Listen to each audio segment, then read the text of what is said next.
Hi there. Thank you so much for staying here on the AM show. Earlier, my colleague Benjamin Akakbo and his guests discussed details submitted by the Finance Minister to Parliament on the government's COVID-19 expenditure. It's now time to talk about floods and specifically about what we saw in the Western region some days ago. We've been joined by the DCE for Elembele, Kwesi Bonzo. Good morning to you. First off, we know that some affected persons had to take shelter in churches and schools.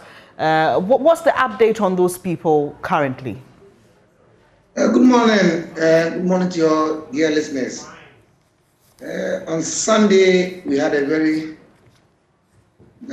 sad news in the district where two communities, Dubrin and then Ekopon, were submerged in water, were got flooded. A total of about 180 households got destroyed, completely broken down, and that affected a lot of families. Currently, there are about close to 1,000 displaced individuals in both communities. So the team from NADMO went there on Sunday. Myself, I led another team the day before yesterday, we were there to assess the impact. The impact has been very, very severe. Currently, close to 600 people have no place to lay their head in the night. So they've ended up sleeping in churches, in open spaces, and all that. So the Assembly is working to provide some relief items this morning to mitigate some of the hardship that they are going through.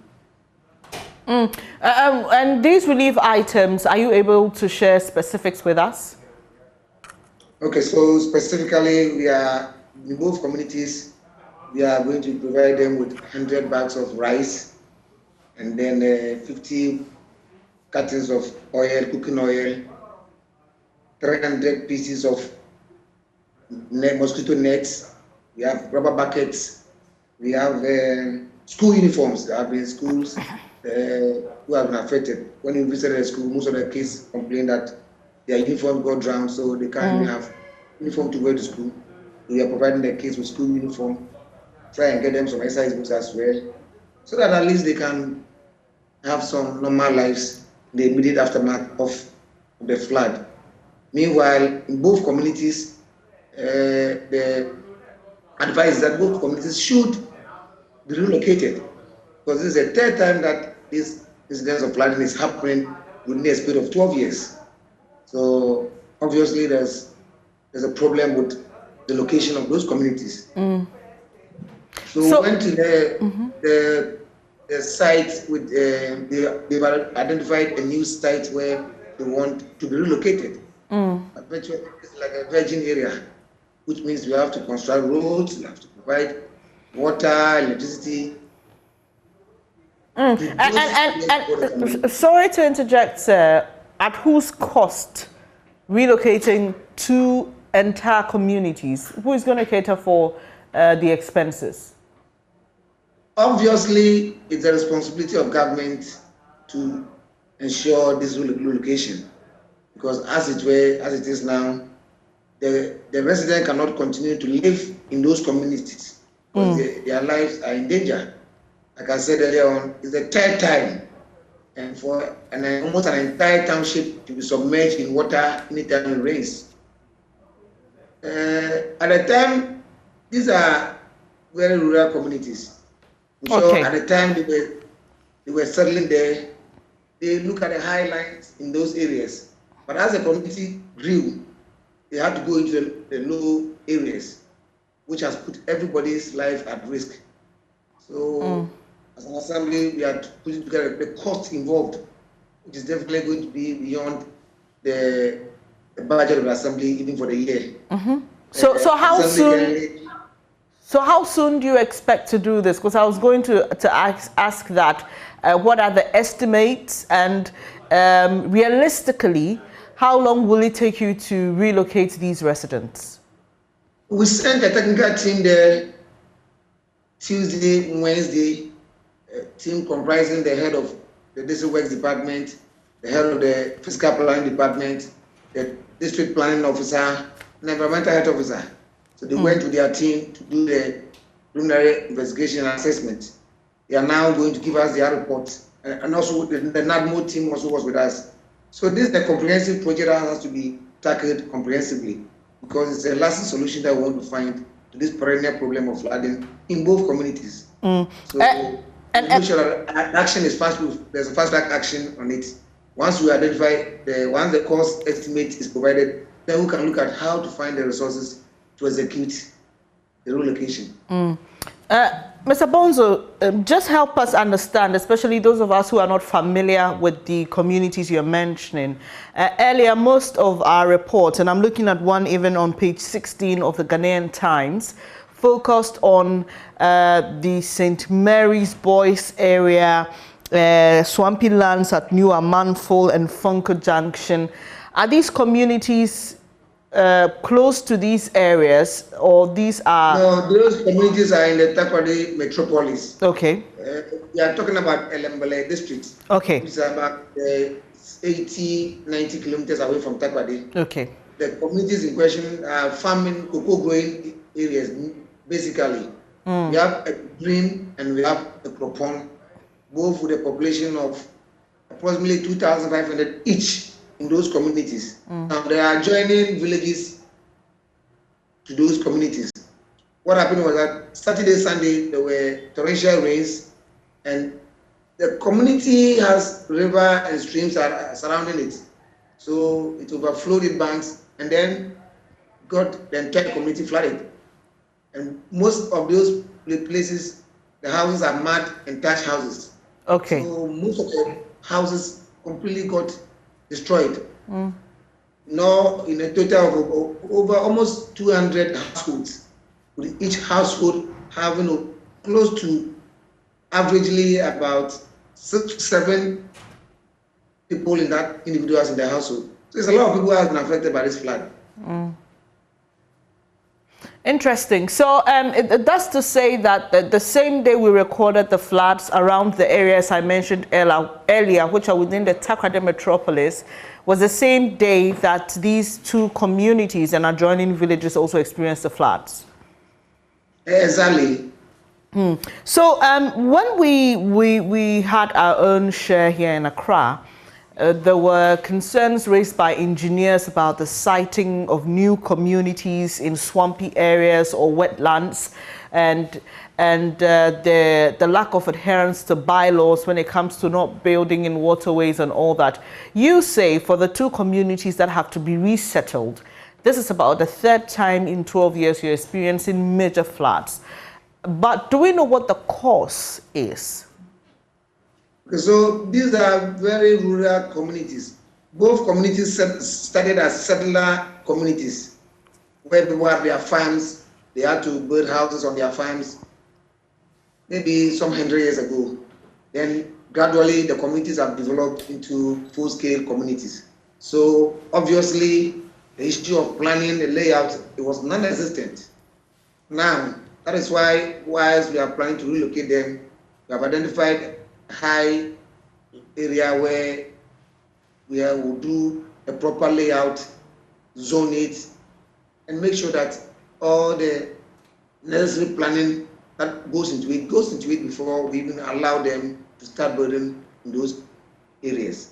So those communities that we are talking about, a Dubrin and a Cropon, started out as farming, farmhouses, farm cottages, people on their farms. And as time goes on, they had to demolish their farms and then build houses.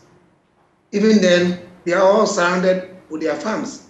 So you realize that the source of river for their farms is close by the community. So it is the river that overflew its banks and ran into the communities, which resulted in the flooding. In this case, it's a little bit different from what happened in the cities, where there are already existing plans, layout that people have refused to abide by the rules.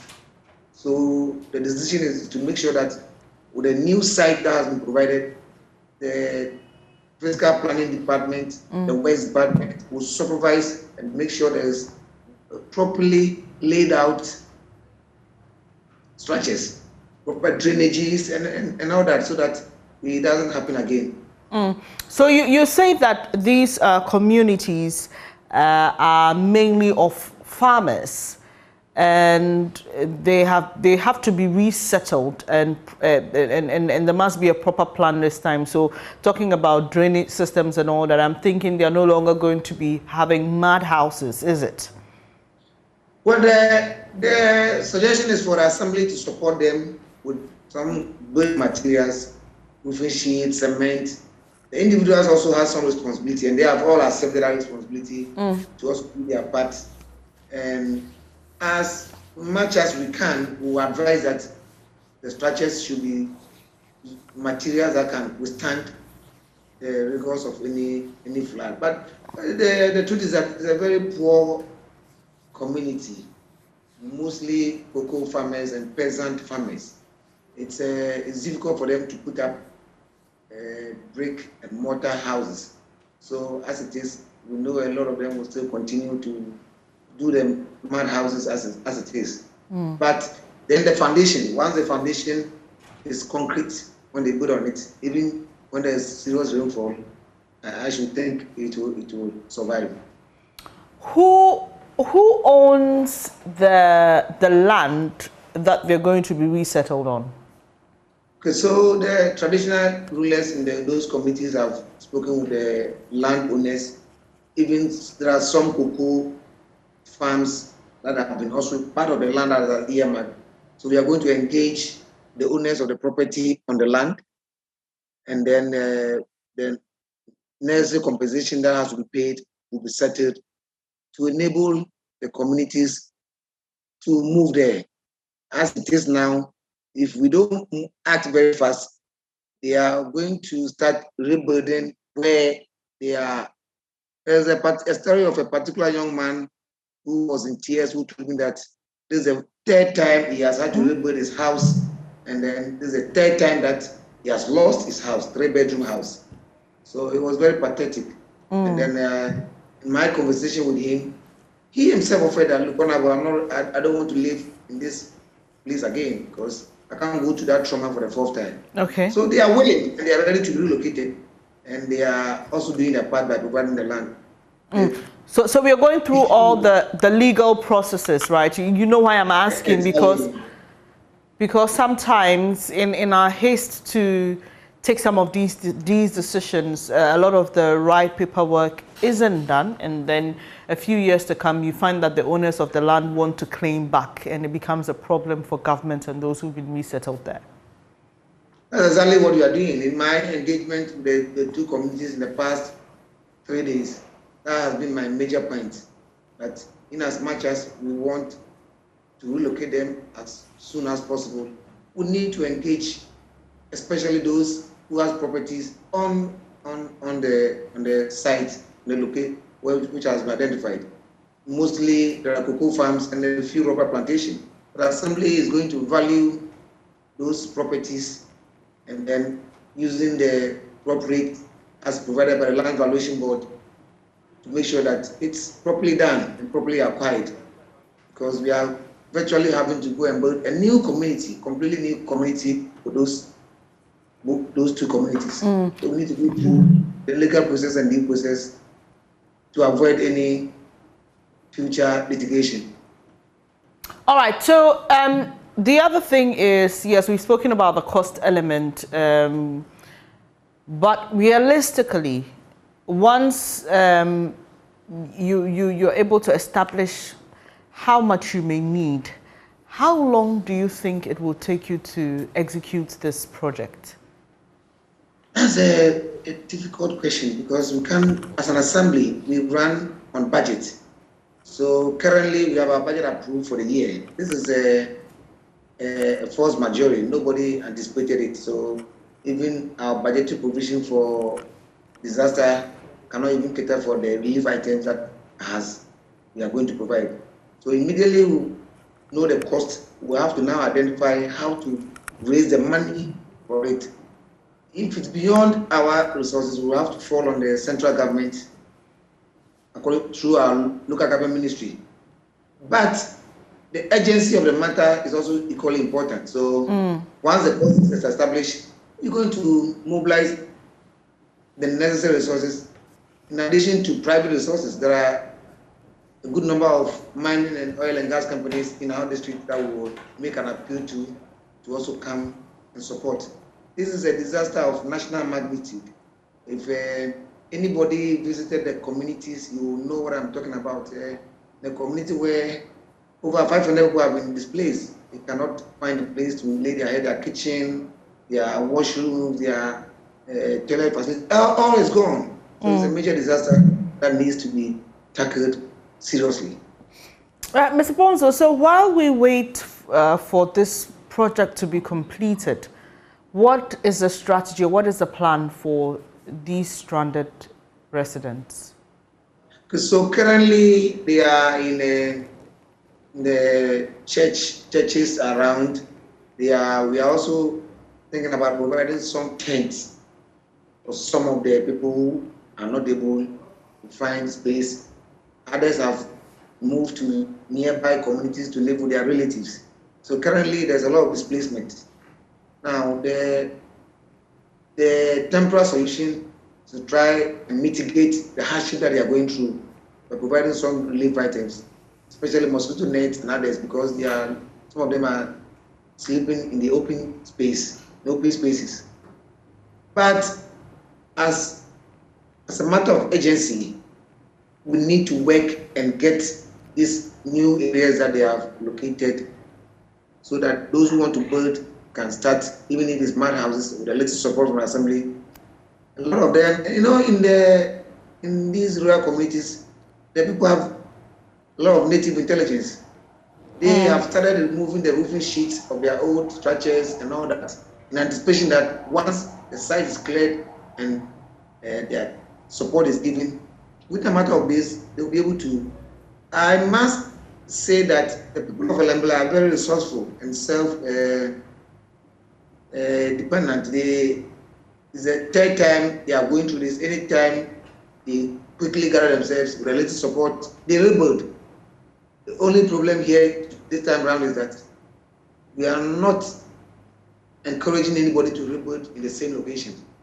So the critical need here is to make sure that those two sites that has been identified will be put in good shape, that whatever support that technically we are able to provide in terms of building materials, the locals can augment it.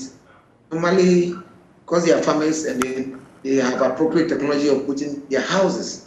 Their housing is not as expensive as in the larger communities. Of course, most of the structures that were pulled down were mud houses. That's why it was easy for the rain and the flood to just wash it away.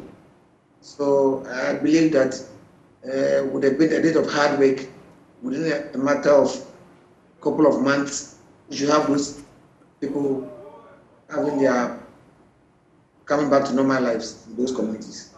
All right. So, what's the plan then for the community or the land on which they occupy now? What happens to it once they leave? These areas are very low-lying areas, very, very low-lying areas that will not even encourage anybody to continue living there. So we will have to engage those residents there and find out what. Ideally, I would suggest that we plant trees in those areas once they are moved, because that is what will restore ecosystem in those particular areas. So ideally, as a DC, in my engagement with them, I will encourage them plant trees so that we can restore some vegetation in that area, and then for the benefit of the few others who have some whose houses are on the highland who will not move. It's not everybody who is moving. Anyway, it's not everybody who has to move. Okay. Those who are affected. There are some people, like I explained earlier on, these communities grew gradually. So I can see that initially, those who started the original settlers, their houses are on the high areas, on the hills. But as the community expands, as more people came to live there, then they had to go into the low areas because at the time there was no. I'm not sure any of the properties there even have a permit because these are temporary mud houses that were built for their farms and they continue to live in it. Okay. So, and so the other aspect of this is the farmlands. Usually, like you just mentioned, these farmers will build close to where their farms are located. So when you talk about relocating them, does that include the farmland?